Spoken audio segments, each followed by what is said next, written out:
The American music star everyone treats like a god, Jay-Z, is no hero, he's a predator. He's been coming to Nigeria for years, first with Jeffrey Epstein on those private jets, then alone. This isn't gossip. This isn't theory.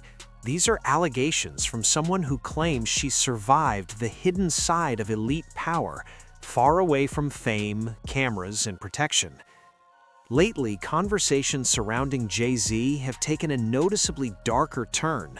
What once felt like distant rumors now raises deeper unease, especially as references to Epstein-linked allegations continue to resurface. Debating files and online speculation is one thing, but when formal accusations are spoken carefully, publicly, and without hesitation, it signals that something far more serious may be unfolding. We're about to share the raw account of a woman who entered the darkest corners of elite power and survived.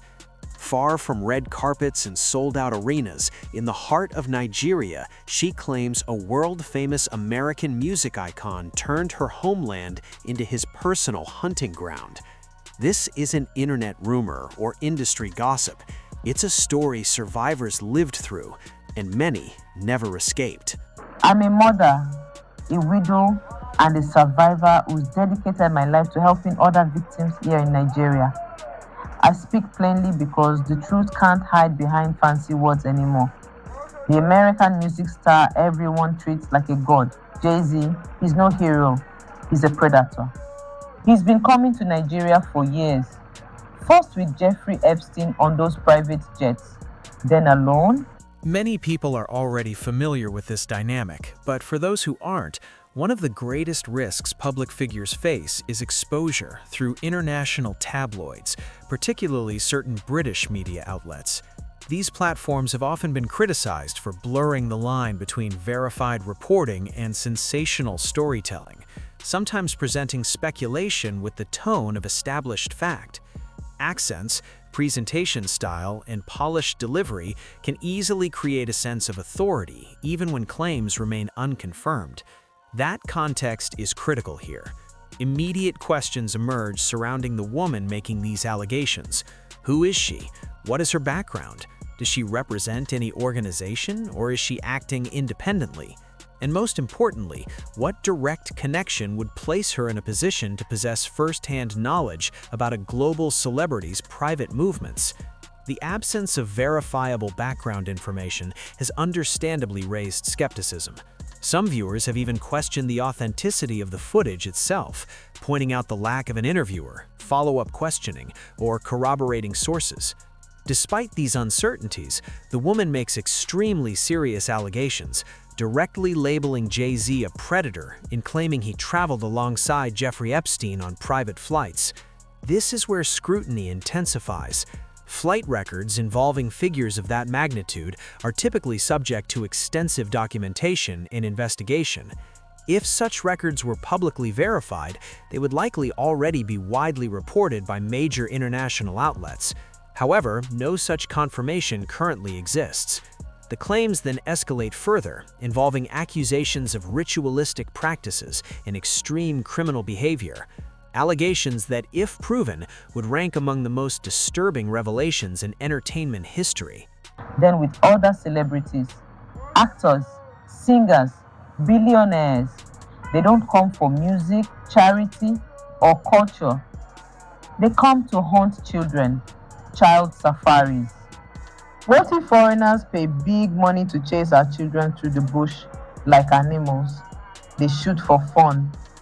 When the hunt ends, the real evil starts. Satanic rituals, blood ceremonies, bodies used in depraved ways I can't bring myself to repeat. They celebrate it all, toasting like it's a game. In Nigeria, these men are feared. Their names shut people up. Politicians take bribes and look away. Police vanish when the convoys arrive. No one speaks out openly. I know this because I survived it myself. Years ago, my brother and I were taken by Epstein and his friend Bono during one of their visits here. We were used, abused, and barely escaped with our lives. The trauma never fully leaves. but it turned me into someone who fights back. The scenario she describes resembles a dystopian narrative, one in which powerful elites allegedly finance secret operations for personal gratification. According to her account, influential individuals participate in what she characterizes as human safaris, observing or orchestrating acts of violence. The imagery echoes fictional survival game concepts where human lives are treated as expendable. While history shows that wealth and power can conceal serious misconduct, allegations of this magnitude require substantial evidence. For a story of this scale to circulate widely, attracting millions of views without independent verification, documentation, or multiple credible witnesses, naturally invites doubt. Questions remain unanswered. Why has the woman remained anonymous? Why have there been no follow-up interviews or investigative reports? Why has no major news organization corroborated her claims? Despite the lack of verification, online discourse has grown rapidly. Many users have accepted the allegations as fact, sharing clips and summaries without scrutiny. This highlights a broader concern: how quickly unverified narratives can spread when fear, outrage, and distrust outweigh critical evaluation. The implications extend beyond any one individual, pointing to a cultural environment increasingly vulnerable to unconfirmed claims. Now I help other victims. I listen to their stories, connect them to safe places, and keep records of what's happening. My friend's daughter, Temi, she was only 14, doing well at high school, so full of hope. One evening, she didn't come home from school. Days of agony for her family. Then one morning, she was dumped at their gate, alive but shattered, scars on her body, emptiness in her eyes. She described the estates, being haunted, the children who didn't survive the rituals. They released her as a warning to increase our fear. They are saying, we can take anyone anytime. Most who are taken never return. They're trafficked out, sold across borders, used for organs or worse. People call our traditions savage, primitive. But these rich foreigners, they hunt children for sport and drink blood in their rituals. That's not civilization. That's pure evil on a level we never dreamed. I'm not staying silent. Silence protects him and his network. The world dances to his music while our children vanish. He performs on stage with his Satan worshipping wife with our blood on his hands. I speak for Temi, for the ones who didn't make it back, and for every family still waiting. God allowed me to survive Epstein's world so I could help end this nightmare here. If these words reach someone who can act, investigate, expose, stop it, then maybe the hunt ends. Maybe more children come home safe. A survivor doesn't stop fighting, neither do I. Within this climate, Jay-Z's continued silence has drawn growing attention. Public reactions suggest that many have already formed conclusions despite the absence of evidence. Images, some allegedly altered or digitally generated, are circulating as supposed proof, including photographs claimed to show Jay-Z participating in ceremonial settings abroad. While Jay-Z has openly traveled to Africa and participated in cultural and business exchanges, such appearances alone do not substantiate criminal accusations. However, for those already convinced, context often becomes irrelevant. Past interviews, unrelated remarks, and decades-old rumors are being reinterpreted to fit the current narrative. Commentary from media figures about unsettling behavior at elite gatherings, once dismissed or unverified, has resurfaced and is now being framed as confirmation despite lacking new evidence. When Jay was going after B was a very young woman. Now, I did a Rockaware photo shoot in Colorado, and I think it was during the winter time of 06 or 07. And Naomi Campbell was there, actress Jamie King was there, Jay was there, B was there, and he rented this house. And we were supposed to do this rap party for this photo shoot. We rented this house, and we were watching LeBron play. And after the game, it had to been like 10 or 11 o'clock. So we getting ready to party. Mind you, it's all adults. There was a 13-year-old or a 14-year-old teenage Latin girl that was there, and I think she had to leave because she had school and she had to do homework, but she brought her mother with her. So it was no funny business going on, which I could respect that. So when 11 o'clock hit, we turned on the music, we started drinking, and then out of nowhere came these young children. I don't know where they came from. For a rap party at 11 o'clock at night, drinking, loud music, and us dancing wild. Like, I don't know where these kids came from. And then I happened to sit down because I was dancing with one of the assistants. And I sat next to this child, and the child sat next to Beyonce. So I hear B say something about, doesn't this look sexy, or isn't this sexy? And in my mind, and mind you, I'm not awakened as I'm awakened now. So in my mind, I'm like, what did she just say? And then I didn't pay no attention to it. And then, you know, obviously the liquor took hold of me and I had to leave. So I said bye to everybody and left. But those kids remained. I don't know if those kids were from the photo shoot themselves, but the fact that these kids came around adults during drinking hours or partying hours was already alarming to me. So when I hear something like this happens, I can't really discount it and say, oh, he could never do this, because I'm hearing stories, I'm seeing it with my own eyes, and I've been in situations where something don't sound or look right, and it's usually involving children. At this stage, some observers argue that the situation cannot be dismissed entirely, largely due to the absence of a visible legal response. In many high-profile cases, extreme allegations are met quickly with lawsuits or formal denials. So far, no such legal action has been publicly announced against those amplifying these claims. This silence has led some to speculate about legal strategy rather than conclusions of guilt or innocence. The contrast becomes more noticeable when compared to previous incidents involving other public figures, where cease and desist orders followed rapidly. In this case, despite allegations involving severe crimes, there has been no comparable public legal response. That inconsistency has fueled further speculation online. The timing has also amplified scrutiny.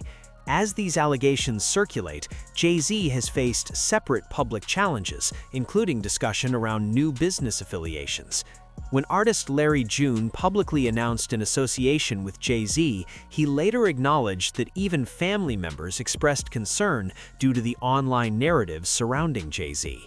That moment illustrated how deeply the allegations have penetrated public perception. Almost immediately, backlash followed, not only toward Jay-Z, but toward anyone professionally aligned with him. Are you thinking of signing with Roc Nation this time around? You know, I'm officially signed to Roc Nation. Hey, wow. Now what changes? What does that mean? It means I now have support beyond just my homies and somebody who truly believe in what I'm doing, who's already done what I've done to show me the path. You know, I've gotten to a point of so much success independently where I'm from that I lost my guides. You know, I surpassed a lot of people who did what I've done. So we've been doing this with no blueprint, no map, no route. Like I'm the first in my family to ever perform at Super Bowl and curate a house band. And you know, all of this is a first. And Hov has been here and done it. So it just gives us a different level of infrastructure. And I'm still indie. I still own all my masters. I still spin my pay. I still do what I want. But now I have a support where, like, I'm from the Bay is going to radio. I've never been able to get to radio. You know, it's just a different system. And as soon as we agree, like, man, let's work, they were instantly like, we believe in this record. We willing to take it to radio. I've had partnerships prior where they try to tell me it ain't worth it. Your song not worth going on radio until you get a TikTok moment or some viral train. It's like, why we count on TikTok to believe in something that we all believe in personally, you know? What was the energy when you was with Hov and Emery and all those guys? You see, just you asking that made me smile. Like that shows you like the presence and the energy. And prior to us going, my homie Splash was like, man, you gonna meet Hov today, like how you feeling? And I was telling him like, man, I'm conflicted because I honestly don't know who I'm gonna meet because of the Diddy thing and just meeting so many other people. And I was like, man, I'm nervous because I don't know who I'm gonna meet. Am I gonna meet like someone that I'm like, man, this is what I hope for? Like, damn, another one. And it was everything beyond. Like who social media and the internet make Hov out to be. is so far from what it is. Just from my interpretation, I can only go off my gauge and who I sat with and who I spoke with. You know, even before I went, my mama was like, "But what about all the YouTube videos?" And she was really worried and concerned. You know, and I was telling her, like, man, one day I'm gonna be successful to the point where all those same videos gonna be about me, and you're gonna be mad. For someone who has maintained cultural influence for decades, this shift is significant.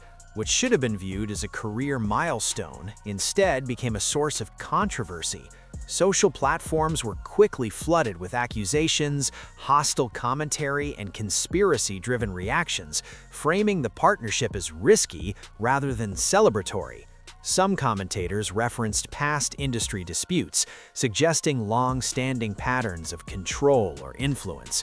Others criticized media outlets for what they perceived as image management, questioning interviews and responses as calculated.